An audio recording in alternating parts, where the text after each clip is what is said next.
आदमी को अचानक एहसास हुआ कि सेल की फर्श पर कुछ हो सकता है। ध्यान से देखने पर उसने 3 चींटियों को एक कपड़ा ढोते हुए देखा। वह कुछ सोच पाता उससे पहले ही कपड़ा आश्चर्यजनक रूप से बहुत बड़ा हो गया। अब तक वह पूरी तरह से हैरान था। उसी समय चींटियों ने फर्श पर उलटी गिनती के आकार बनाए, जैसे वह उसे कुछ इशारा कर रही हो। जेल प्रहरी जब उस ओर बढ़ा तो आदमी तेजी से सब समझ गया और तुरंत कपड़े पहन लिए। जैसे ही गिनती खत्म होने वाली थी, उसने आखिरी हेलमेट भी पहन लिया। जब प्रहरी दरवाजे पर पहुंचा तो उसे अंदर कोई नजर नहीं आया। अविश्वसनीय लगने के बावजूद वह तुरंत पास गया और जांच की, लेकिन आदमी तब तक चींटी में तब्दील हो चुका था। वह तेजी से उसके पैरों के पास से दौड़कर मिट्टी के दरार से बाहर निकल गया। मगर जैसे ही वह सीढ़ियां लांघने की सोच रहा था, अचानक उसके सामने चींटियों की पूरी सेना खड़ी थी। इसे देखकर वह इतना डर गया कि उसका डायपर पूरी तरह गीला हो गया। तसल्ली की बात यह थी कि ये चींटियां कभी किसी संरक्षित शरीर को नुकसान नहीं पहुंचाती। तभी ऊपर से तेज गड़गड़ाहट सुनाई दी और एक चींटी हेलीकॉप्टर नीचे आकर रुक गया। अब उसे समझ आ गया कि ये चींटियां उसे बचाने के लिए आई हैं। तुरंत ही वह बिना संकोच हेलीकॉप्टर की पीठ पर चढ़ गया।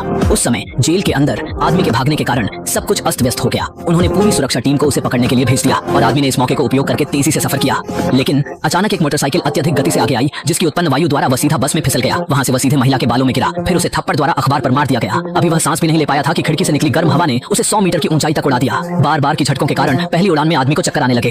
अंत में उसने अपनी आंखें बंद कर लीं और सीधा नीचे गिर गया।